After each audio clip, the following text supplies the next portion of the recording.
ولي من بعده وترى الظالمين لما رأوا العذاب يقولون هل إلى مرد من سبيل وتراهم يعرضون عليها خاشعين من الذل ينظرون من طرف خفي وقال الذين آمنوا إن الخاسرين الذين خسروا أنفسهم وأهليهم يوم القيامة ألا إن الظالمين في عذاب مقيم وما كان لهم من أولياء ينصرونهم من دون الله ومن يضلل الله فما له من سبيل استجيبوا لربكم من قبل أن يأتي يوم لا مرد له من الله ما لكم من ملجأ يومئذ وما لكم من نكير فإن أعرضوا فما أرسلناك عليهم حفيظا إن عليك إلا البلاغ وإنا إذا أذقنا الإنسان منا رحمة فرح بها وإن تصبهم سيئة بما قدمت أيديهم فإن الإنسان كفور لله ملك السماوات والأرض يخلق ما يشاء يهب لمن يشاء إناثا ويهب لمن يشاء الذكور أو يزوجهم ذكرانا وإناثا ويجعل من يشاء عقيما أعوذ بالله من الشيطان الرجيم بسم الله الرحمن الرحيم الحمد لله رب العالمين اللهم صل على محمد وآله وأصحابه وعلى كل من تبعهم بإحسان إلى يوم الدين الحمد لله رب العالمين. Frères et sœurs en islam, après avoir cherché cette protection auprès de Dieu contre Satan, le lapidé, au nom de Dieu, le tout miséricordieux, le très miséricordieux, Alhamdulillah, nous remercions Allah subhanahu wa ta'ala, celui qui nous a permis d'être parmi les jeunes jusqu'à présent. Alhamdulillahi Rabbil Alamin. Nous prions sur le prophète Mohammed sallallahu alayhi wa sallam, celui-même qui est venu nous sauver du ténèbre vers la lumière, celui qui nous a apporté l'amour du cœur, celui qui nous a guidés sur le chemin de la vérité. Que la paix et la bénédiction d'Allah subhanahu wa ta'ala soient sur le prophète Mohammed sallallahu alayhi wa sallam. Alhamdulillahi Rabbil Alamin. Aujourd'hui, nous sommes pratiquement dans le 6e épisode de l'histoire de notre bien-aimé Mohammed sallallahu alayhi wa sallam. Ce grand homme Mohammed, nous avons commencé l'histoire et aujourd'hui nous sommes pratiquement 6e épisode. Alhamdulillah, aujourd'hui nous allons parler sur le fait que Omar est devenu musulman. Qu'est-ce que ça a apporté aux musulmans? Qu'est-ce que ça a fait dans la religion islamique? Le fait que Omar ibn al-Khattab est devenu musulman, qu'est-ce que ça a apporté aux musulmans? Ça c'est de 1. Et nous allons parler aussi sur la vie du prophète Mohammed sallallahu alayhi wa sallam et son oncle. Car le prophète Mohammed sallallahu alayhi wa sallam va perdre son oncle. Son oncle Abu Talib ne sera plus dans ce monde. Et 3 jours après aussi, nous allons parler sur la mort de sa femme Khadija. On va parler sur la tristesse du prophète Mohammed sallallahu alayhi wa sallam, la tristesse que Mohammed a vécue après la mort de son oncle et la mort de sa femme Khadija, de son épouse. Mes frères et sœurs en islam, le fait d'apprendre l'histoire de ton prophète Mohammed est une obligation. C'est ce que je dis toujours quand tu demandes aujourd'hui à un chrétien, même un enfant, qui est dans la religion christianisme, et que tu poses la question à l'enfant de te raconter l'histoire de Jésus-Christ, il va te commencer du début jusqu'à la fin. Parce qu'il a appris cela. Mais aujourd'hui, les musulmans, c'est très rare que tu verras une personne qui connaît l'histoire de son prophète Mohammed sallallahu alayhi wa sallam du début jusqu'à la fin. C'est très rare. Alors c'est pourquoi l'histoire du prophète Mohammed, nous devons apprendre à connaître. C'est très très important.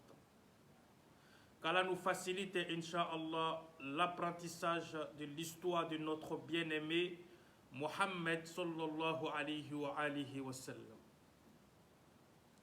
Alhamdulillahi Rabbil Alamin. Nous avons mentionné dans l'histoire précédente Omar, qui est devenu musulman, qui a pris son épée et il s'est dit, je vais aller tuer le prophète Mohammed sallallahu alayhi wa sallam. Car le prophète Mohammed a envoyé la division entre nous.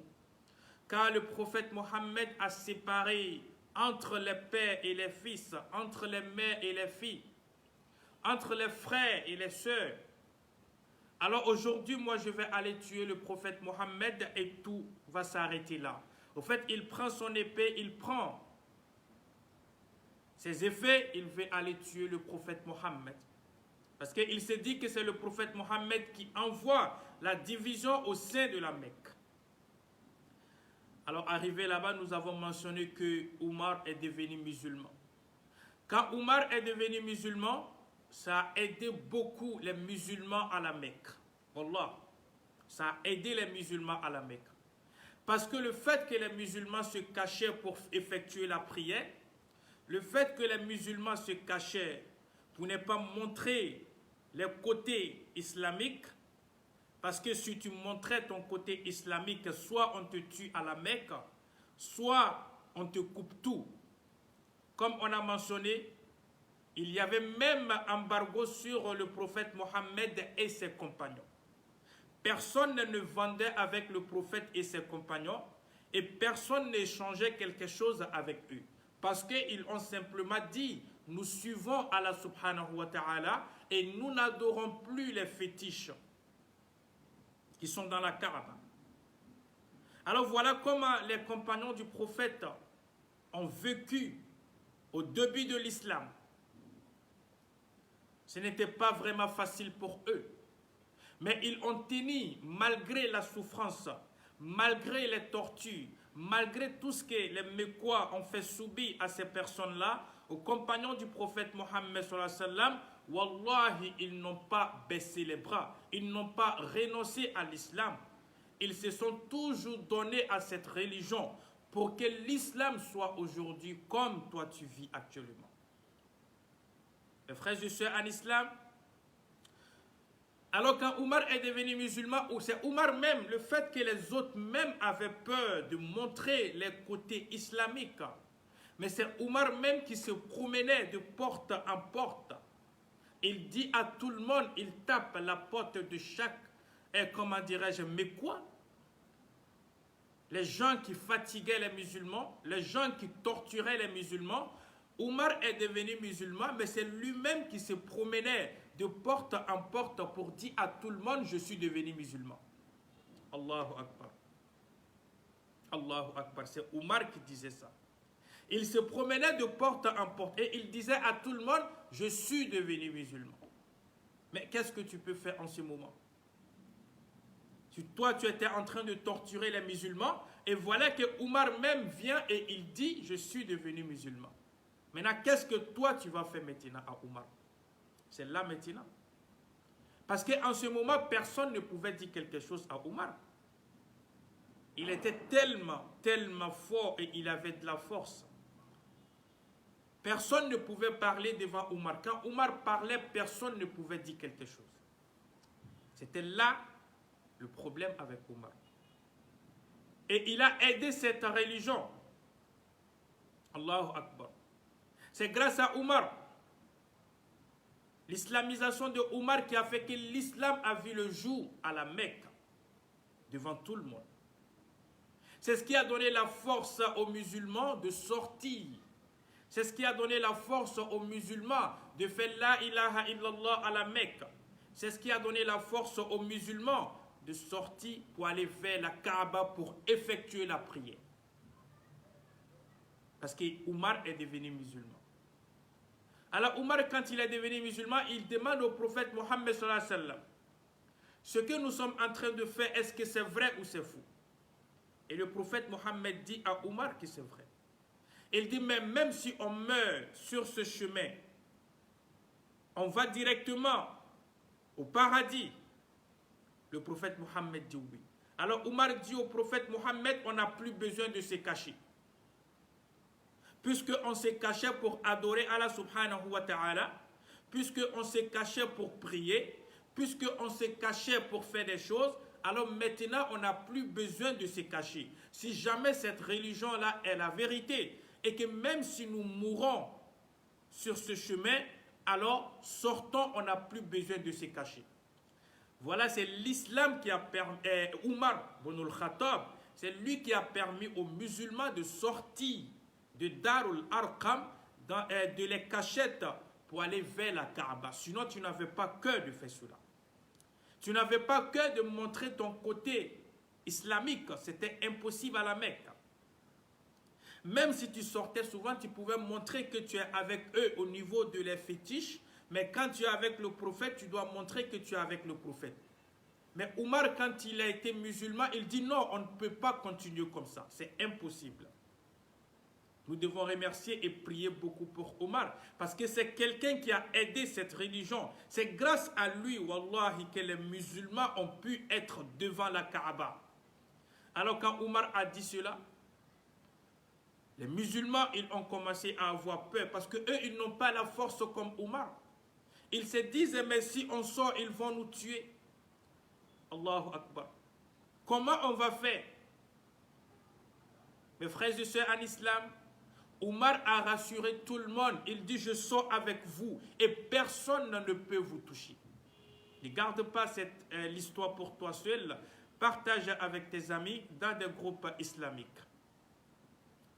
J'ai toujours dit, au niveau du volume, si quelqu'un n'a pas de volume, c'est que c'est au niveau de ton téléphone. Essaye de mettre l'écouteur, c'est plus mieux. Essaye de mettre l'écouteur. Alhamdulillahi Rabbil Alamin. Alors, Omar, quand il a dit cela au prophète Mohammed sallallahu alayhi wa sallam, alors le prophète Mohammed et les compagnons du prophète, et Omar et Hamza, wallahi, 39 personnes. 39 personnes. Ils sont sortis directement. Et Omar a dit à Hamza, tu vas t'arrêter devant 20 personnes et moi devant les autres. Omar dit à Hamza, arrête-toi devant 20 personnes et moi aussi je vais m'arrêter devant les autres. Et on va partir. Et ils ont commencé à dire, Ashhadu an la ilaha illallah, wa haddahu la sharika la, wa ashhadu anna Muhammadan Rasulullah.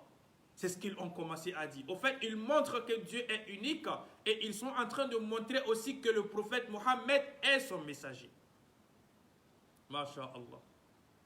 Vous voyez comment l'islam est sorti de l'ombre vers la lumière directement. Parce que Omar a été musulman. Omar est devenu musulman. C'est ce qui a donné la force à la religion islamique. Alors Omar, quand il a fait cela, quand les musulmans sont sortis, wallahi, les mécréants de la Mecque, ils sont tellement étonnés. Alors ils sortent pour entourer les musulmans. Et les musulmans sont au milieu. Et il y a d'autres qui voulaient même riposter. Il y a d'autres qui voulaient attaquer les musulmans. Et il y a d'autres personnes parmi eux qui disent on ne peut rien faire à cela. Car parmi eux, il y a Omar et il y a Hamza. On ne peut rien faire en ce moment. Ils n'ont pas pu toucher les musulmans. Malgré que c'est eux qui interdisaient les musulmans de prier devant la Kaaba. Même quand le prophète Mohammed sallallahu alayhi wa sallam priait devant la Kaaba, wallahi, le prophète subissait des sauts. On a mentionné que Abu Jahal a même voulu laisser tomber une grosse pierre sur la tête du prophète Mohammed sallallahu alayhi wa sallam. Mais il n'a pas pu parce que Allah a protégé son messager. Mais si ce n'était pas Omar, la force de Omar et Hamza et les autres compagnons qui ont pris le cœur de sortir, comment l'islam allait être aujourd'hui? C'est pourquoi nous devons remercier ceux-là. Wallah. Ce sont des personnes qui ont fait en sorte que l'islam soit aujourd'hui ce qu'elle est. Qu'Allah subhanahu wa ta'ala nous facilite, incha'Allah. Qu'Allah pardonne nos péchés, incha'Allah. Alors, quand les musulmans sont sortis pour faire cela, les mécréants n'ont pas pu toucher les musulmans en ce moment. Ils ont fait la première fois la prière devant la Kaaba. Allahu Akbar. Ils ont fait la première fois la prière devant la Kaaba, mais en ce moment, les musulmans n'avaient pas la force de dire ils vont détruire tous les fétiches dans la Kaaba. Ils ne pouvaient pas. C'était impossible. Parce que 40 personnes, si tous les Mécois disent qu'ils vont attaquer ces 40 personnes-là, ils peuvent les atteindre. Mais les musulmans ne pourront pas en ce moment riposter. Donc, ils se sont calmés. Donc, il y avait des jours que les musulmans sortaient pour aller prier. Il y avait des jours qu'ils se cachaient toujours. Parce que tout le monde n'a pas les mêmes forces comme Omar. Quand Omar et Hamza sont là, ils sortent pour aller faire la prière devant la Kaaba, pour aller adorer Allah devant la Kaaba.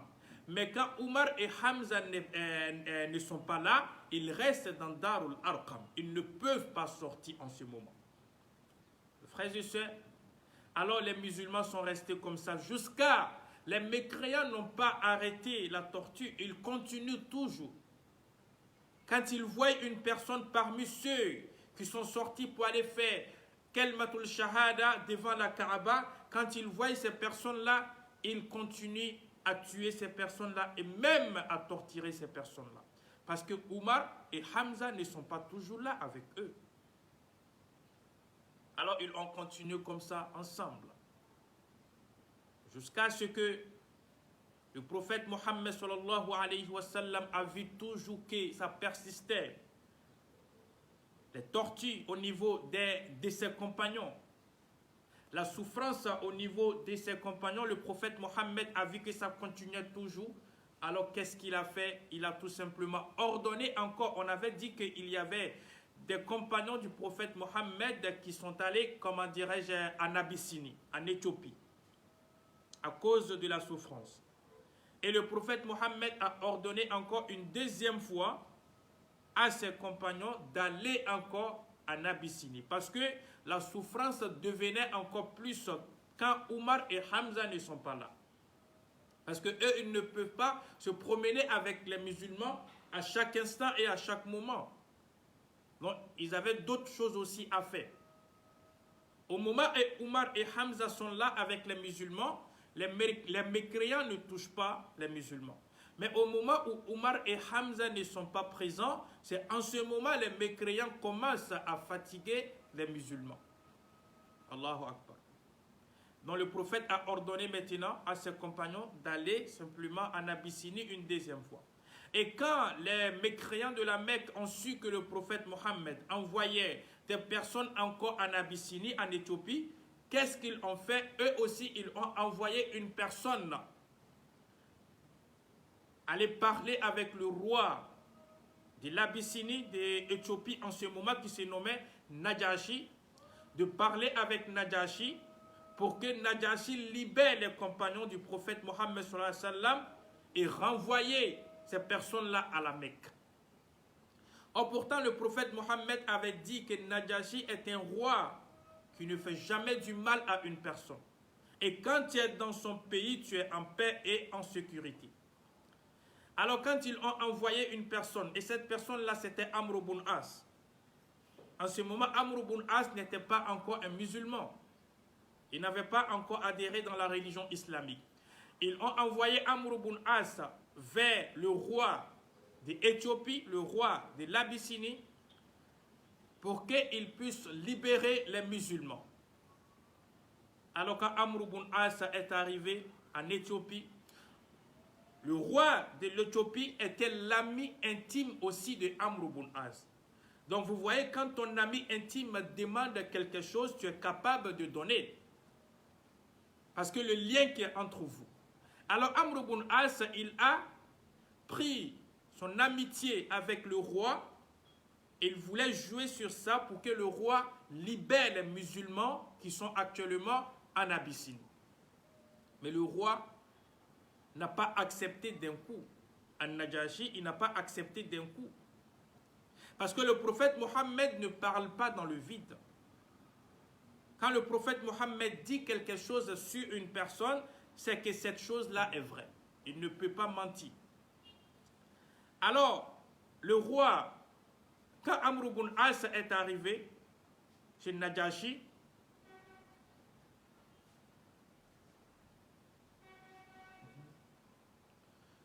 Alhamdulillahi Rabbil Alamin. Alors quand Amr ibn As est arrivé, comment dirais-je, chez Najashi, il a commencé à parler avec Najashi. Et il a demandé à Najashi,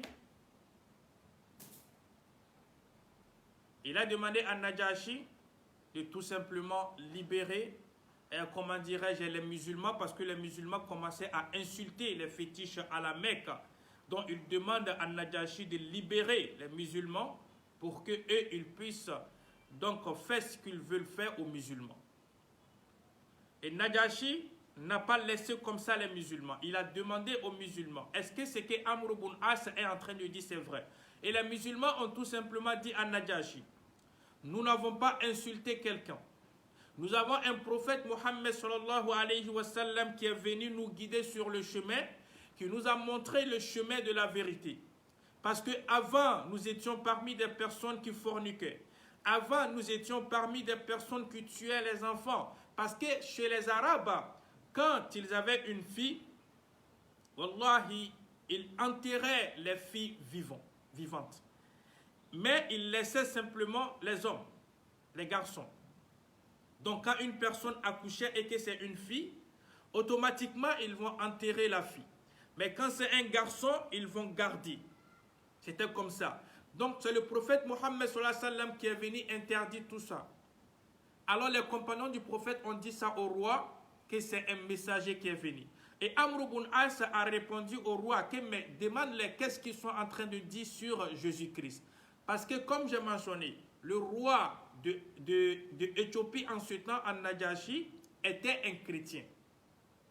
Était sur le chemin de Isa. Il adorait le même Dieu, mais c'était sur la religion christianisme que Isa envoyait. En fait, c'est la même religion islamique. Mais en ce temps, c'était christianisme. En ce temps. Mais c'était la même chose comme la religion islamique. Parce que c'était Isa qui était comme le prophète qui venait de quitter le monde. Donc, Amr ibn As demande au roi de demander à ces personnes-là qu'est-ce qu'ils disent sur Isa. Alors les musulmans ont pu répondre à cette question en disant que Isa n'est rien d'autre qu'un messager et que sa mère c'est Marie Ils ont expliqué cela au roi et le roi a dit à Amr ibn As, même si vous me donnez, wallahi, des centaines de cadeaux, je ne vais pas libérer ces personnes-là. Alors la parole du prophète Mohammed sallallahu alayhi wa sallam s'est accomplie. Les musulmans ont comment dirais-je, la peur du cœur dans ce pays. Donc Amr ibn As n'a pas pu faire retourner les musulmans, il est retourné à la Mecque. Et les gens ont commencé à adhérer dans la religion islamique à cause de Omar. Le fait que Omar est devenu musulman, ça a permis à beaucoup de personnes d'adhérer dans la religion islamique. Ça a permis à beaucoup de personnes d'être des musulmans. Alors l'islam commençait à prendre de l'ampleur. L'islam commençait à prendre de l'ampleur. Donc jusqu'à Omar et Abu Bakr, Ousmane, et il y a beaucoup de personnes qui ont adhéré dans la religion islamique. Alors les mécréants ont commencé à fatiguer toujours. Mes frères et sœurs en islam, nous allons rentrer dans une phase de la vie du prophète Mohammed sallallahu alayhi wa sallam. Mais comme nous avons l'habitude de poser des questions à travers l'histoire, j'aimerais savoir les compagnons du prophète. J'aimerais savoir ici, c'est à cause de qui que l'islam a eu le jour à la Mecque. C'est grâce à qui que l'islam, les musulmans ont pu prier pour la première fois à la Mecque. Ça c'est notre première question. Alhamdulillahi Rabbil Alamin. Le prophète Mohammed, on va rentrer vraiment dans une phase dans la vie du prophète Mohammed qui n'était pas facile. L'année où le prophète Mohammed va perdre sa femme Khadija. Et l'année où le prophète Mohammed va perdre son oncle. Allahu Akbar. L'année où le prophète Mohammed va perdre sa femme Khadija. L'année où le prophète Mohammed va perdre son oncle Abu Talib. Allahu Akbar, Allahu Akbar. Le prophète Mohammed sallallahu alayhi wa sallam, son oncle est tombé malade. Son oncle qui prenait soin du prophète Mohammed, qui protégeait le prophète Mohammed,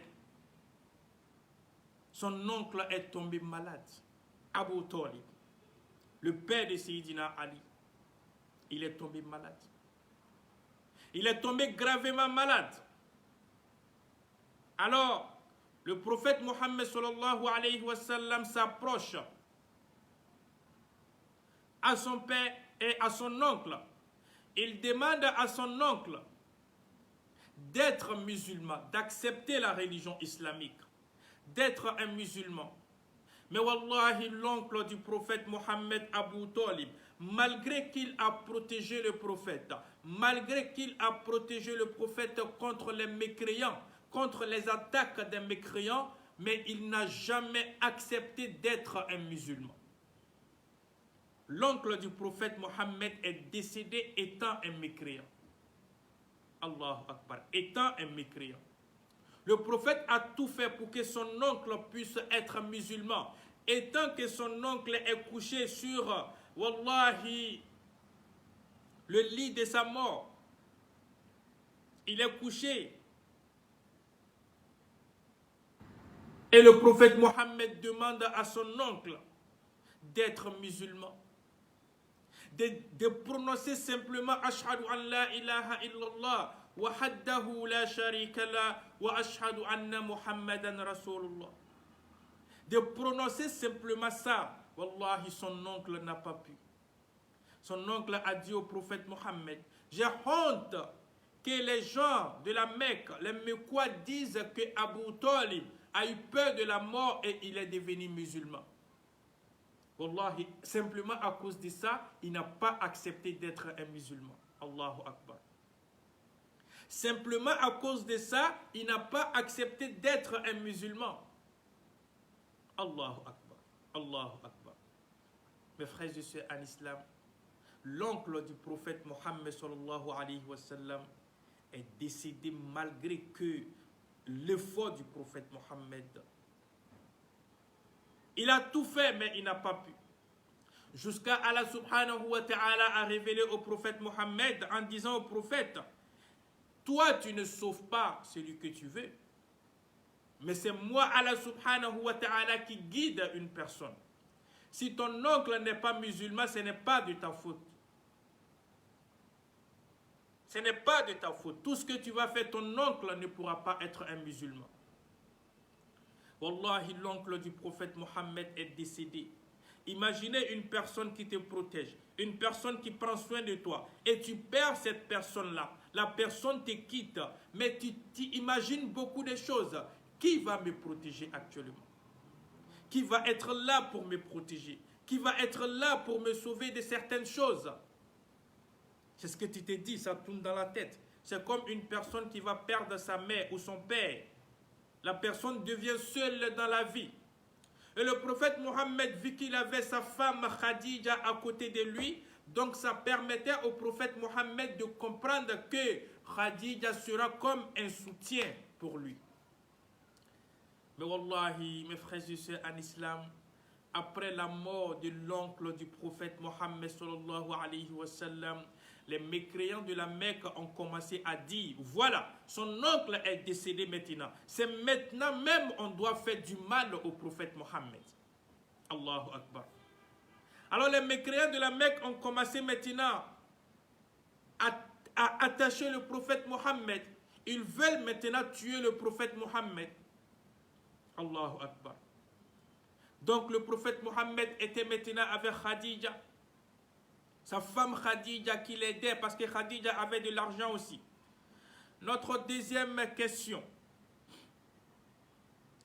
Qui a affranchi Bilal? Qui a affranchi Bilal? Parce que Bilal c'était un esclave. Mais qui a permis à Bilal d'être un noble? Le nom de la personne. Qui a permis à Bilal d'être un noble? Alhamdulillah Rabbil Alamin. Alors le prophète Mohammed sallallahu alayhi wa sallam est resté avec Khadija. C'était au moment où le prophète Mohammed 10 ans à la Mecque. 10 ans à la Mecque. D'accord? 10 à 11 ans après la prophétie. Parce que le prophète Mohammed, on a dit la prophétie du prophète Mohammed a commencé quand il avait 40 ans, à l'âge de 40 ans. Et après 40 ans, le prophète Mohammed sallallahu alayhi wa sallam est resté à la Mecque pour appeler les gens pendant 13 ans. Pendant 13 ans. Mais le prophète Mohammed sallallahu alayhi wa sallam, 10e année ou 11e année de sa prophétie à la Mecque, en ce moment, le prophète Mohammed avait 51 ans. 51 ou 52. Alors, sa femme Khadija aussi va nous quitter. Ah, mes frères et sœurs en islam, c'était vraiment une année douloureuse pour le prophète Mohammed sallallahu alayhi wa sallam. Imagine ta femme avec ta femme que tu vis. La femme qui fait tout pour toi. La femme qui te dit, tiens, simplement, mon argent et fais ce que tu veux dans mon argent. Fais tout ce que tu veux avec l'argent. La femme qui te soutenait, la femme qui t'aidait, wallahi, c'est cette femme-là qui va nous quitter. Khadija, la femme du prophète Mohammed sallallahu alayhi wa sallam, elle va nous quitter. Son oncle est décédé 3 jours après. Je dis bien 3 jours après, wallahi, sa femme aussi est décédée. Le prophète avait 2 grandes personnes qu'il protégeait. C'était son oncle et sa femme Khadija. Mais wallahi, son oncle est décédé. Et 3 jours après, sa femme Khadija aussi va nous quitter. Le prophète Mohammed sallallahu alayhi wa sallam est avec Khadija. En ce moment, Khadija est tombée malade. Allahu Akbar. Khadija est tombée malade. Mes frères et sœurs en islam, c'était vraiment pas facile. C'était vraiment pas facile. Alors Khadija avait environ 63 ans ou 65 ans. Parce que le prophète Mohammed a marié Khadija à l'âge de 25 ans et Khadija avait 40 ans. Après 15 ans, Khadija avait 55 ans et le prophète a eu la prophétie. Et après 10 ans après, Khadija est décédée. Donc le prophète Mohammed et Khadija, ils ont passé pratiquement environ 26 à 23 ans, 26 à 27 ans ensemble. C'est ce qu'ils ont passé ensemble. Alors Khadija est avec le prophète Mohammed sallallahu alayhi wa sallam. Mes frères et sœurs en islam, quand vous attendez le nom du prophète Mohammed, il faut faire la salat sur le prophète. Ne négligez pas. Je ne vois pas de salat sur le prophète Mohammed sallallahu alayhi wa sallam. Votre prophète. Vous ne faites pas de salat sur le prophète Mohammed. Ce n'est pas du tout bien. Ce n'est pas du tout bien. Au début de l'histoire, on avait beaucoup de salat sur le prophète. Mais la fin de l'histoire, où nous arrivons au milieu de l'histoire, je ne vois pas de salat sur le prophète. Ce n'est pas normal. Il faut faire la salat sur le prophète Mohammed. Quand vous partez écouter les directs des pasteurs ou les directs des personnes qui n'ont pas d'importance, quand ils vous demandent de mettre les cœurs, vous mettez les cœurs, n'est-ce pas? On parle de votre prophète et vous ne faites pas sallallahu alayhi wa sallam. Est-ce que c'est normal? Ce n'est pas du tout normal. Vous écoutez les directs qui n'ont pas d'importance. On vous demande de mettre les cœurs pour sécuriser le direct. Vous mettez des cœurs pour sécuriser les directs. Mais on parle ici du prophète Mohammed sallallahu alayhi wa sallam et personne n'est capable de faire sallallahu alayhi wa sallam. Est-ce que vous trouvez ça normal? Ce n'est pas du tout normal. Qu'Allah nous facilite, Inch'Allah. Alors le prophète Mohammed sallallahu alayhi wa sallam, il est avec sa femme Khadija. Il est avec sa femme Khadija. Et Khadija est tombée gravement malade. Khadija est tombée gravement malade. Et le prophète prend Khadija dans sa main. Khadija est sur le genou du prophète Mohammed sallallahu alayhi wa sallam. Et Khadija est sur le genou du prophète Mohammed sallallahu alayhi wa sallam. Entre la vie et la mort. Khadija dit à son mari, à son épouse Mohammed, j'ai besoin de te demander simplement 3 questions. Ceux qui aiment le prophète Mohammed sallallahu alayhi wa sallam, eux, ils vous demandent de mettre les cœurs pour sécuriser les directs. Mais moi, je vous demande de faire sallallahu alayhi wa sallam pour le prophète. Mettez des cœurs pour le prophète Mohammed sallallahu alayhi wa sallam. Normalement, quand on parle du prophète Mohammed sallallahu alayhi wa sallam, ça doit pénétrer ton cœur. Ça doit rentrer dans ton cœur. Tu écoutes l'histoire avec joie. Tu écoutes l'histoire avec joie. Qu'Allah nous facilite, Inch'Allah. Qu'Allah nous guide sur le droit chemin. Des frères et sœurs en islam. L'histoire du prophète est notre vie à nous. C'est notre vie à nous. Qu'Allah nous facilite, Inch'Allah. Notre 3e question, avant de continuer. Les 3 questions que les mécréants ont demandé au prophète Mohammed. Pourquoi le prophète n'a pas pu répondre à ces questions-là? Les 3 questions que les juifs ont demandé aux mécréants, de demander le prophète Mohammed de répondre. S'il répond à ces questions-là, c'est que c'est un prophète. Mais s'il n'arrive pas à répondre à ces questions-là, c'est que ce n'est pas un prophète. C'était quoi les questions-là? Et comment dirais-je, pourquoi le prophète Mohammed n'a pas pu répondre à ces questions-là à temps? Pourquoi le prophète n'a pas pu répondre à ces questions-là? Et qui peut nous dire ces questions-là? Ces 3 questions-là, c'était quelles questions? Inch'Allah, ça c'est notre 3e question. Mes frères et sœurs en islam, Khadija est dans la main du prophète Mohammed sallallahu alayhi wa sallam. Khadija dit à son mari, je vais te poser 3 questions. Wallahi, le prophète Mohammed, je veux que tu me réponds avec toute sincérité. Allahu Akbar. Khadija demande à son mari, le prophète Mohammed sallallahu alayhi wa sallam, elle dit au prophète, excusez-moi, est-ce que je t'ai une fois blessé dans ma vie? Est-ce que je t'ai fait quelque chose qui t'a fait mal? Allahu Akbar.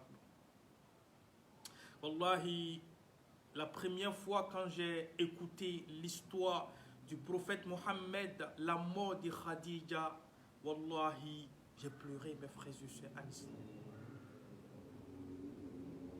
Mes frères et sœurs en islam, la mort de notre mère Khadija, la mère de croyante, Allahu Akbar. Wallahi, je n'ai pas pu supporter. Quand j'ai écouté la mort de Khadija, ce qui s'est passé entre elle et le prophète Mohammed, wallahi, mon cœur n'a pas pu supporter. Tellement que j'ai pleuré cette journée-là. C'était la première fois, j'avais environ 12 à 13 ans quand j'ai écouté l'histoire, quand j'ai lu l'histoire. Wallahi, ça m'a fait pleurer. Et c'est resté, c'est gravé dans ma tête jusqu'à aujourd'hui. Wallahi, je n'ai pas oublié les scènes qui s'est passées entre le prophète et sa femme Khadija. Le prophète va devenir tellement triste. Imagine, tu as perdu ton oncle qui te protégeait et 3 jours après, tu es venu perdre encore ta femme, ta propre femme. L'amour qui était entre le prophète et Khadija, c'était tellement grand. L'amour qui existait entre le prophète et Khadija, c'était tellement fort, tu ne peux pas imaginer. Nous allons parler de la mort de Khadija, ce qui s'est passé, mes frères et sœurs. Tellement triste. Tellement triste. Mes frères et sœurs en islam, notre mère Khadija, Néné Khadija, wallahi, qui a aidé son mari, qui a mis tout son argent à la disposition de son mari pour aider cette religion, wallahi, cette femme-là va nous quitter. Cette femme-là va quitter le prophète Mohammed sallallahu alayhi wa sallam. Allah a besoin de cette femme-là en ce moment. Allahu Akbar. Alors le prophète Mohammed sallallahu alayhi wa sallam, quand Khadija est tombée malade, elle était avec le prophète, dans les bras du prophète Mohammed sallallahu alayhi wa sallam. Le prophète Mohammed pleure et Khadija aussi pleure. Le prophète Mohammed pleure, Khadija aussi pleure. Parce que le prophète Mohammed sait que Khadija va nous quitter. Il sait que sa femme va nous quitter. Il n'a pas pu digérer d'abord, wallahi, la mort de son oncle. Et il voit directement la mort de sa femme aussi. Allahu Akbar. Allahu Akbar. Alors Khadija dit à son époux, Mohammed sallallahu alayhi wa sallam, il dit, mon époux, je vais te poser 3 questions. La première des questions, est-ce que, depuis que nous vivons ensemble, est-ce que je t'ai fait quelque chose de grave? Est-ce que j'ai fait quelque chose que tu n'as pas aimé? Est-ce que j'ai fait quelque chose qui t'a fait mal? Le prophète Mohammed sallallahu alayhi wa sallam. Et le prophète Mohammed dit, wallahi, en ce moment, les deux sont en train de pleurer. Et le prophète Mohammed dit à Khadija, là, wallahi, tu m'as rien fait. Le prophète pleure, Khadija pleure. Le prophète pleure, Khadija pleure. Il dit à Khadija, wallahi, tu m'as rien fait. Oh, pourtant, c'est le prophète même qui nous a mentionné, quand on veut perdre quelqu'un ou quand on perd quelqu'un, ne pleurez pas, mais priez pour la personne. Mais le prophète n'a pas pu retenir, wallahi, ses larmes, étant avec sa femme dans ses bras. Alors, le prophète dit à Khadija, wallahi, tu m'as rien fait. Et Khadija dit encore à son mari, le prophète Mohammed sallallahu alayhi wa sallam, je vais te demander une chose. Notre fille Fatima, parce que Khadija avait perdu tous ses enfants, sauf Fatima. Il restait Fatima. Allahu Akbar. Fatima Zahra. Khadija dit à son mari, le prophète Mohammed sallallahu alayhi wa sallam, prends soin de Fatima. Prends soin de Fatima. Il dit au prophète, wallahi, si tu veux que je sois heureuse là où je vais, prend bien soin de Fatima Zahra. C'est pourquoi vous allez constater l'amour du prophète Mohammed pour sa fille Fatima était tellement immense. Ça vient de sa femme Khadija. C'est elle qui a demandé au prophète. Le prophète aimait sa fille, mais il a augmenté encore à cause de la parole de sa femme Khadija. Alors, troisième question de Khadija. Allahu Akbar, c'est cette partie-là qui m'a touché dans le cœur. Où Khadija a dit à son homme, au prophète Mohammed sallallahu alayhi wa sallam, j'ai peur de la tombe. Allahu Akbar. Mais imaginez une femme qui a donné tout son argent sur le chemin de la vérité au prophète Mohammed, une femme qui a aidé le prophète, une femme qui a été là au moment où l'ange est apparu au prophète Mohammed, c'est cette même femme-là qui dit à son mari, j'ai peur de la tombe. Elle dit au prophète, j'ai peur de l'obscurité de la tombe. C'est comme si Khadija voulait que le prophète Mohammed l'accompagne dans la tombe. Elle dit, Allahu Akbar, à son mari, je ne peux pas supporter. Est-ce que je vais supporter l'obscurité dans la tombe? Elle demande à son mari, elle pose la question à son mari, est-ce que je vais supporter l'obscurité de la tombe? J'ai tellement peur de l'obscurité de la tombe. Allahu Akbar. Khadija dit que c'est la seule chose que je crains actuellement. Elle dit au prophète, pour que la peur ne m'envahisse pas, je veux tout simplement que tu me donnes, que tu m'attaches avec ton drap. Allahu Akbar. Le prophète avait un drap qu'il dormait avec. Alors Khadija a demandé au prophète Mohammed de l'attacher, wallahi, avec son drap, d'attacher son visage avec son drap, pour ne pas qu'elle voie l'obscurité de la tombe. Allahu Akbar. Allahu Akbar. Mes frères et sœurs en islam. Khadija a peur de la tombe. Mais aujourd'hui, quand je vois certaines personnes qui disent on ne va pas rentrer dans la même tombe. Quand tu donnes conseil à une personne, la personne te dit on ne va pas être dans la même tombe. Tu seras dans ta tombe et moi aussi je vais être dans ma tombe. Mais ça c'est Khadija, notre mère Khadija qui a peur de l'obscurité de la tombe. Et toi tu es qui? Le prophète Mohammed étant avec Khadija, Allah a envoyé l'ange Jibril. L'ange Jibril descend vers Khadija et le prophète Mohammed. Et l'ange Jibril dit au prophète Mohammed, Allah dit, annonce, Allahu Akbar, son salam à Khadija. Mes frères et sœurs en islam, Allah il reste là-haut.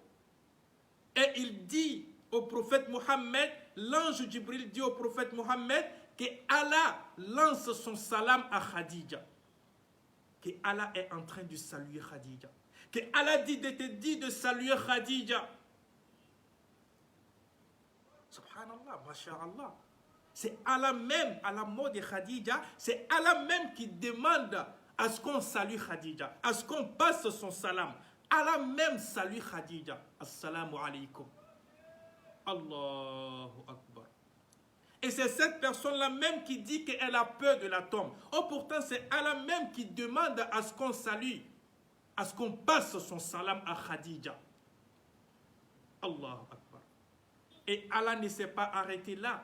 Allah a envoyé l'un seul de Khadija, wallahi, 2 al-Jannah.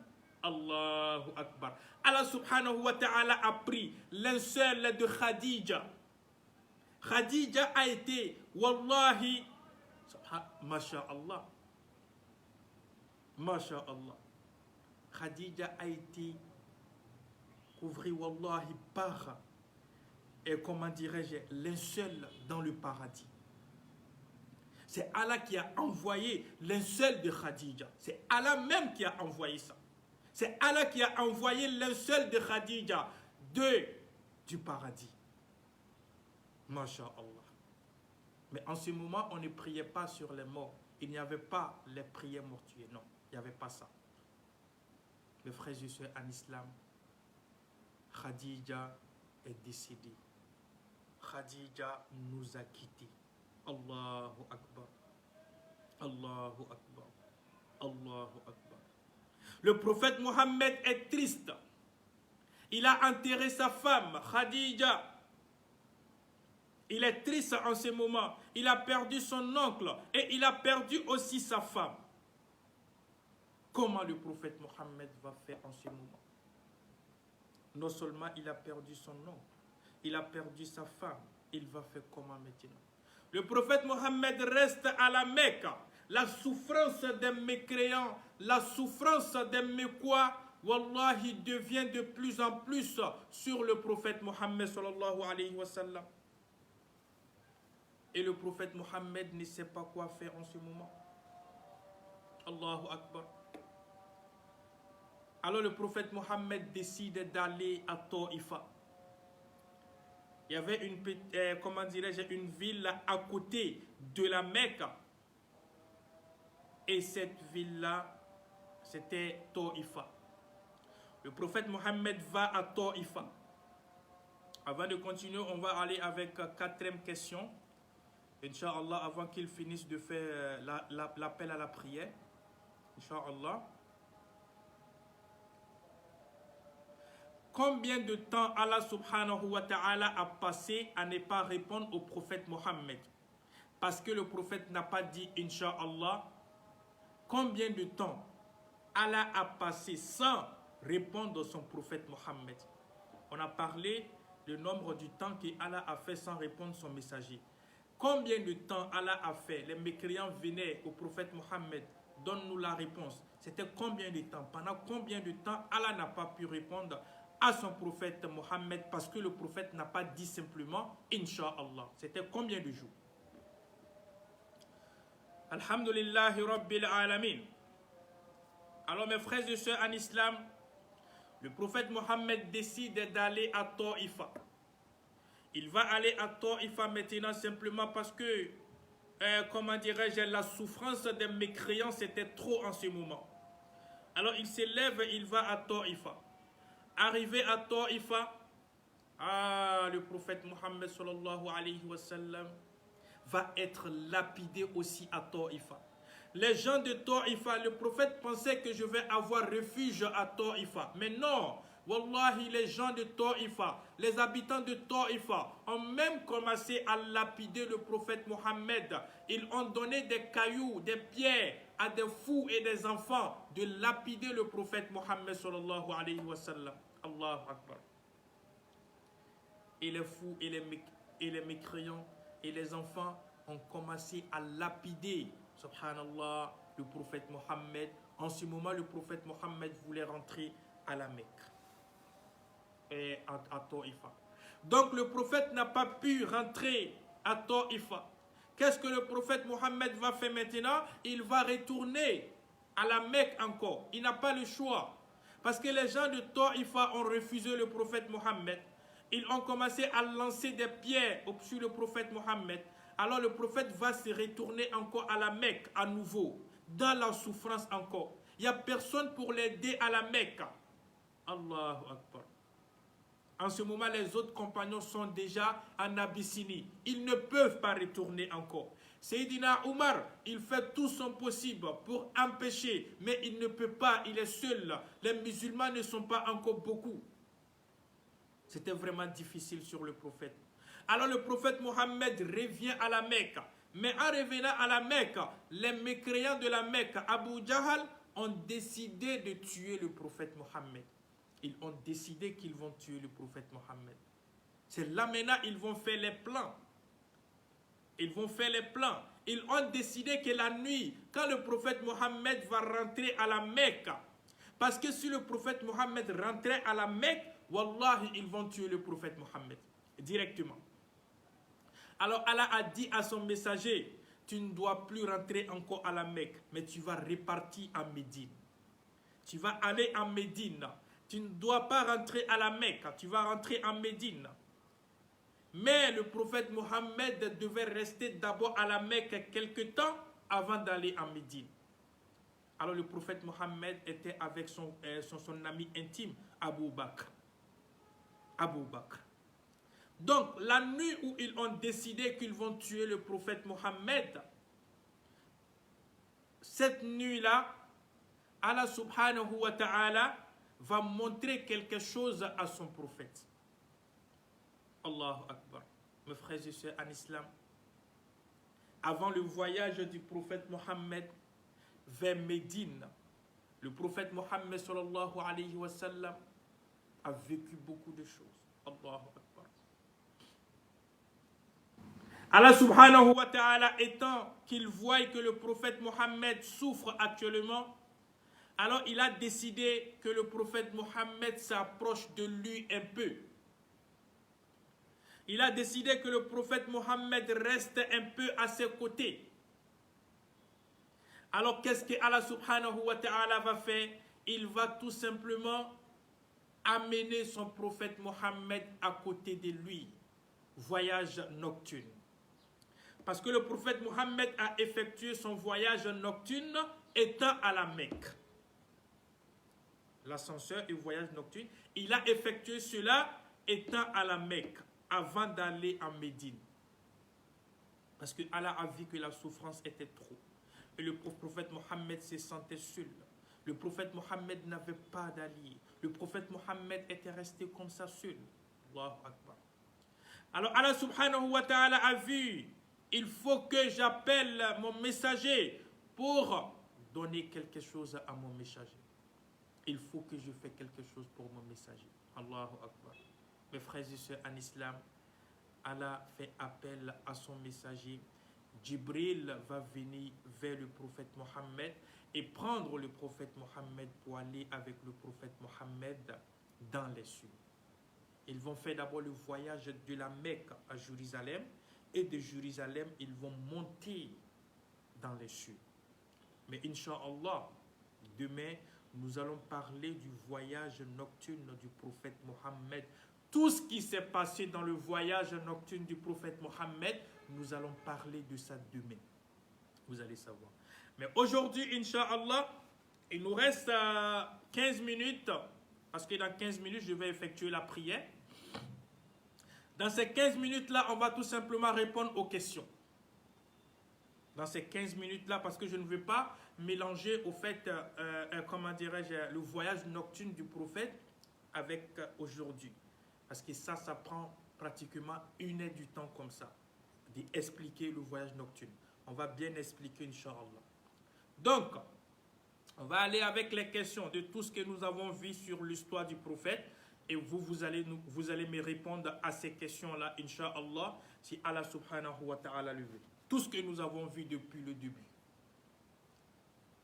Le père du prophète Mohammed sallallahu alayhi wa sallam, je veux voir vraiment si vous écoutez l'histoire avec attention.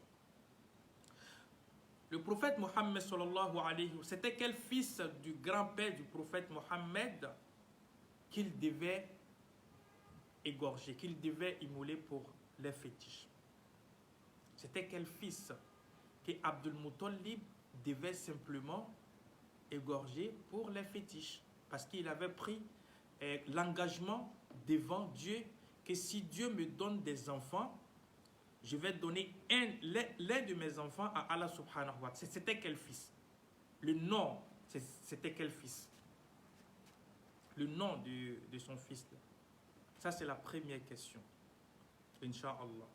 Qu'Allah nous facilite la bonne compréhension, Inch'Allah. Restez avec moi, on va répondre à ces questions-là rapidement, Inch'Allah. C'était quel fils? Deuxième question, si tu ne connais pas la première question, tu peux répondre à la deuxième aussi, il n'y a pas de souci. Deuxième question. Le père du prophète Mohammed sallallahu alayhi wa sallam est décédé. En ce moment, le prophète Mohammed était né, oui ou non? Quand son père est décédé, le prophète était déjà né, oui ou non?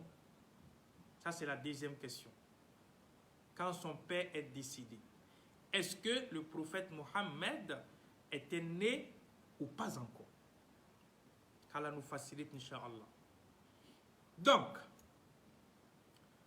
troisième question. le prophète Mohammed sallallahu alayhi wa sallam, Halimatu Sa'adiyya, la femme qui a allaité le prophète Mohammed, elle a redonné le prophète Mohammed à cause de quoi? Elle a eu peur de quoi pour retourner le prophète Mohammed vers sa mère? Je vois vos questions, je vois vos réponses. Je vois vos réponses. Donc, Inch'Allah, je lis vos réponses et je vois vos réponses. Je remercie toutes les personnes qui sont en train de répondre. Ça prouve vraiment que vous nous écoutez. Ça me fait énormément de plaisir de voir que vous arrivez à répondre vraiment à ces questions-là. Ça me fait vraiment plaisir. Je vous garantis que ça me fait énormément de plaisir de voir cela. Wallah. Merci beaucoup à tout le monde. Donc, on a dit... Halima Sa'adiyya a retourné le prophète Mohammed vers sa mère pour quelle raison? Pourquoi elle a fait cela? Pour quelle raison? Qu'Allah nous facilite, Inch'Allah. Ça, c'est la troisième question. Quatrième question, on a 10 questions, Inch'Allah. On a 10 questions. Quatrième question, le prophète Mohammed sallallahu alayhi wa sallam, sa mère est décédée, le prophète, avec quel âge? Sa mère est décédée, le prophète, avec quel âge? Quand sa mère est décédée. Le prophète, avec quel âge en ce moment? Quand sa mère est décédée, il avait quel âge? Qu'Allah nous facilite, Inch'Allah. Cinquième question. Cinquième question, alhamdulillah, masha'Allah, ça me fait énormément de plaisir de voir vos réponses. Wallahi, sachez que je suis très fier de vous. Je suis très fier de vous, masha'Allah. qu'Allah vous donne des mérites, mes frères et sœurs en islam. Parce que vous me montrez vraiment que vous écoutez l'histoire avec beaucoup d'attention. Masha'Allah. Alhamdulillah Rabbil Alamin. Cinquième question. Le prophète Mohammed sallallahu alayhi wa sallam, quand sa femme Khadija et le prophète se sont mariés, Khadija avec quel âge et le prophète Mohammed avec quel âge? Khadija avec quel âge et le prophète Mohammed avec quel âge? Quand ils se sont mariés, Khadija avec quel âge et le prophète Mohammed avec quel âge? Qu'Allah nous facilite, Inch'Allah. Sixième question. Sixième question. Qui a été les trois premières personnes qui ont accepté l'islam? C'est qui et qui et qui? Les trois premières personnes qui ont accepté l'islam. Les trois premières personnes. Parmi les enfants, c'était qui? Parmi les femmes, c'était qui? Et parmi les hommes, c'était qui? Les trois premières personnes qui ont accepté la religion islamique. Parmi les enfants, c'était qui? Parmi les femmes, c'était qui? Et parmi les hommes, c'était qui? J'ai besoin de savoir ça aussi, Inch'Allah. On a fait tout ça. C'est ce que je vous ai mentionné. J'ai dit, l'histoire de votre prophète, vous allez connaître ça, Inch'Allah. Ne vous inquiétez pas. Septième question. Le grand-père du prophète Mohammed sallallahu alayhi wa sallam, quand il décédait, il a donné le prophète Mohammed à qui? Il a confié le prophète Mohammed à qui? Septième question. Quand le grand-père du prophète Mohammed sallallahu alayhi wa sallam devait nous quitter, il a confié le prophète Mohammed à qui? Il a donné le prophète Mohammed à qui? Regardez. Ça, c'est la septième question. Huitième question. Le prophète Mohammed sallallahu alayhi wa sallam a eu combien d'enfants avec Khadija Et il a eu combien d'enfants avec Mariam? Le prophète Mohammed a eu combien d'enfants avec Khadija? Et il a eu combien d'enfants avec Mariam aussi? Parce qu'on a dit que c'est avec ces deux femmes-là que le prophète a eu des enfants. Donc je veux savoir, le prophète a eu combien d'enfants avec Khadija? Et il a eu combien d'enfants aussi avec Mariam? 9e question. Le prophète Mohammed sallallahu alayhi wa sallam, quand Khadija décédait, elle a demandé quoi au prophète Mohammed? Nene Khadija, quand elle devait nous quitter, quand elle devait être dans la tombe, quand elle devait nous quitter, elle a demandé quoi au prophète Mohammed sallallahu alayhi wa sallam? Ça, on l'a fait aujourd'hui. Je vais voir si vous avez retenu. Elle a demandé quoi et quoi au prophète Mohammed? Elle a demandé 3 choses au prophète Mohammed. Alors, elle a demandé quoi et quoi et quoi et comment dirais-je, à son époux, Khadija. Elle a demandé quoi à son épouse? qu'Allah nous facilite ça, Inch'Allah. Voilà les réponses, je vois tout ici. Merci beaucoup à tout le monde. Voilà, c'était 40 ans. Khadija avait 40 ans et le prophète avait 25 ans. Voilà, Alhamdulillah, c'était à son nom. Voilà, Masha'Allah, Alhamdulillah, c'est très très bien. C'est très bien. Alhamdulillah, Rabbil Alamin. On a dit 9e question. Qu'est-ce que le Khadija a demandé à son épouse? Qu'est-ce que Khadija a demandé à son épouse avant de nous quitter? Masha'Allah. Alhamdulillah. Wallahi, je suis tellement fier de vous, vous ne pouvez pas imaginer.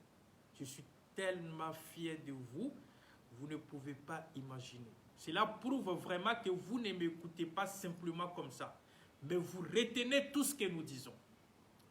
Vous retenez tout ce que nous disons. Masha'Allah.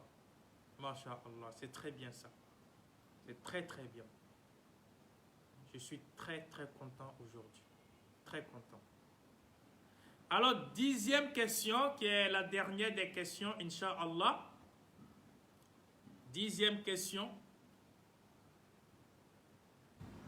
Le prophète Mohammed sallallahu alayhi wa sallam, ça c'est une question piège que je vais poser pour 10e question. Peut-être qu'il y a d'autres qui ne vont pas savoir. Voilà. Le prophète Mohammed sallallahu alayhi wa sallam, avant de recevoir la révélation venant d'Allah subhanahu wa ta'ala, comment le prophète Mohammed sallallahu alayhi wa sallam cherchait Dieu? Avant de recevoir la révélation venant de Dieu, avant que l'ange va venir vers le prophète, comment le prophète Mohammed adorait Dieu? Comment il cherchait Dieu pour l'adorer? Comment il cherchait Dieu? Comment il cherchait Dieu? Ça, c'est la dernière question. Après ça, Inch'Allah, on va faire la bénédiction. Mes frères et sœurs en islam, toujours, vraiment, nous venons vers vous, comme j'ai mentionné, pour la finition vraiment de notre mosquée. Voilà. Donc, vraiment, n'oubliez pas, nous avons besoin de chacun d'entre vous. Nous avons besoin de chacun d'entre vous. Vraiment pour la mosquée, la finition de notre mosquée, Inch'Allah, en Guinée. Wallahi, mes frères et sœurs, il faut juste penser. Il faut juste penser à quelque chose. Imagine que toi, tu as permis à ce que cette mosquée-là finisse. Et que les 10 dernières nuits, les habitants de ce village ont pu effectuer la prière dans cette mosquée. Ah, Allah Akbar. Est-ce que tu connais les mérites? Chaque nuit, combien de personnes vont sortir pour aller prier? Allah Akbar. Combien de personnes vont sortir pour aller prier dans cette mosquée? si toi tu nous aides à finaliser la mosquée, si toi tu nous aides vraiment pour que nous finalisions cette mosquée. Allah Akbar. On a besoin de vous. On a besoin de vous, mes frères et sœurs. On veut que, wallahi, avant les 10 dernières nuits, les habitants de ce village prient dans les mosquées. On a besoin de 2500. 2500, mes frères et sœurs en islam, 2500 euros. Ensemble, si nous nous réunissons, wallahi, nous pouvons faire beaucoup de choses. Nous pouvons aider ce village-là à avoir les mosquées et prier dans les mosquées. Mes frères et sœurs en islam, moi, Cheikh Ali, je ne peux pas compter sur autre personne si ce n'est pas vous, les musulmans. Et je suis sûr et certain, wallahi, quand vous écoutez mes paroles, que vous allez faire des gestes pour finaliser cette mosquée. Je suis sûr et certain. Quand vous allez écouter cette vidéo, wallahi, vous allez faire des gestes, des dons pour pouvoir finaliser cette mosquée. Nous avons juste besoin de 2500 euros pour finaliser la mosquée. N'écoutez pas le message et laissez passer le message. Non, là. Écoutez le message et participez. Tu fais ça pour toi. Wallahi, tu ne fais pas pour Cheikh Ali. Tu ne fais pas pour les habitants de la mosquée. Mais tu fais ça simplement pour toi. Pour ta tombe et pour le jour de la résurrection. Wallah, mes frères et sœurs en islam, on a besoin de vous. On a besoin de vous pour finaliser. Mon numéro est sur ma page. Mon numéro est sur ma page. Dès que tu rentres sur ma page, tu verras mon numéro WhatsApp sur ma page. Et je vous donne aussi 0020 115 80 62 691. Vous pouvez écrire avec moi, Inch'Allah. 0020 115 80 62 691. 0020 115 80 62 691. Pour ceux ou celles qui veulent vraiment participer à la finition de cette mosquée-là, vraiment, nous avons besoin de chacun d'entre vous. Surtout dans ce mois béni du Ramadan. Fais des dons, fais des sacrifices. C'est ce qui peut te servir demain. C'est ce qui peut te donner beaucoup de choses demain dans la tombe. La participation, mes mamans, nous jetons de l'argent sur les griottes et les griots. Dans les cérémonies, nous pouvons jeter plus de 1000 euros, plus de 500 euros, plus de 500 $, plus de 5000 $. Mais la participation simplement à la finition d'une mosquée est difficile pour nous. Pourquoi? Pourquoi c'est difficile pour nous? La participation pour finaliser une mosquée, c'est si difficile pour nous. Mes frères et sœurs en islam, les numéros sont sur la page. Et vous pouvez rentrer aussi en contact avec moi pour ceux qui veulent faire de l'aide. Vous pouvez rentrer en contact avec moi sur le numéro que je viens de donner, Inch'Allah. Et ceux qui peuvent faire Western Union, MoneyGram et tout, vous pouvez aussi vraiment rentrer aussi en contact avec nous, Inch'Allah, si Allah le veut. Et je vais mettre, Inch'Allah, les numéros et aussi donc dans les commentaires, vous allez voir le numéro sur les commentaires aussi, Inch'Allah, si Allah le veut. Et je compte sur vous et je sais aussi que vous allez réagir. Parce que je sais que vous êtes des musulmans purs et vous allez réagir. Qu'Allah nous facilite, Inch'Allah. ربنا آتنا في الدنيا حسنة وفي الآخرة حسنة وقنا عذاب النار ربنا لا تزغ قلوبنا بعد إذ هديتنا وهب لنا من لدنك رحمة إنك أنت الوهاب. Aujourd'hui est le 10e jour de la miséricorde de Dieu. Le 10e jour, le 10e premier jour de la miséricorde de Dieu. Inch'Allah, nous allons tout simplement, comment dirais-je, comme j'ai mentionné, pour ceux qui demandent le nom, je ne peux pas mettre le nom ici. Contactez-moi, j'ai donné le numéro déjà, écrivez-moi sur ce numéro. Écrivez-moi sur ce numéro et je vais vous donner plus de détails. Le nom ne peut pas être marqué ici. Mais écrivez-moi simplement sur ce numéro que je viens de donner. 0020 115 80 62 691. 0020 115 80 62 691. Pour toutes les personnes qui veulent faire des dons, contactez-moi, Inch'Allah. Je vais vous donner plus de détails sur ça. Qu'Allah nous facilite, Inch'Allah. Ceux qui veulent faire PayPal, ceux qui veulent faire MoneyGram, Western Union, contactez-moi simplement et je vais vous donner plus de détails, Inch'Allah. 0020 115 80 691. Alhamdulillah, on va tout simplement faire la bénédiction, vu que nous sommes actuellement les 10 premiers jours du mois de Ramadan, qui est la miséricorde de Dieu. Nous allons chercher aussi la miséricorde de Dieu, Inch'Allah. Alhamdulillahi alladhi bi ni'matihi tatimmu as-salihat. Mujibu ad-da'awat. Rafi'u ad-darajat.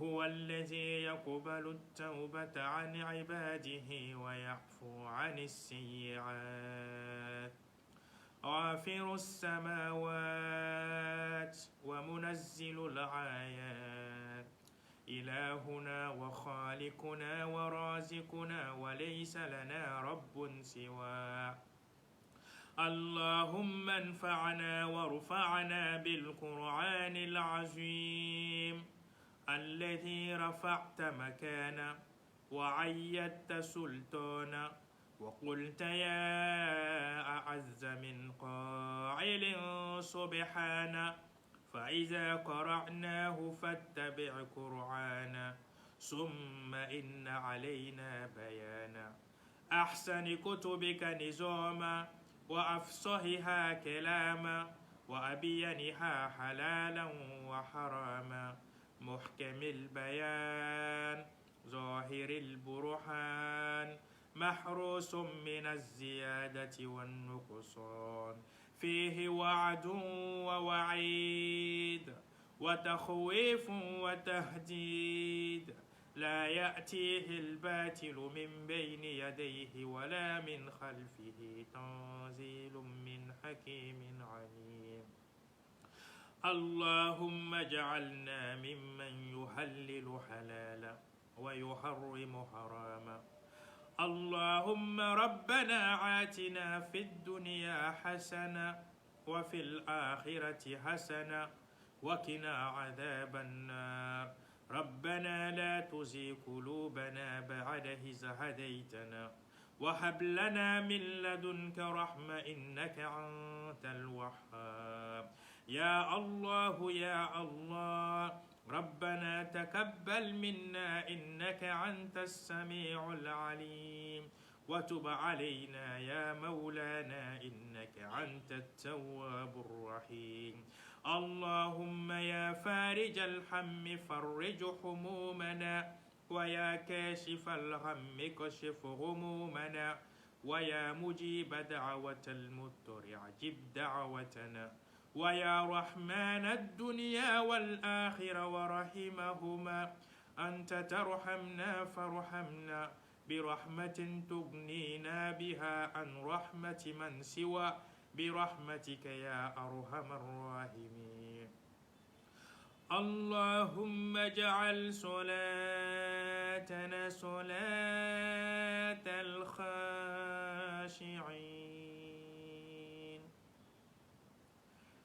وقيامنا قيام الخائفين وقراءتنا قراءة الذاكرين وركوعنا ركوع المتوكلين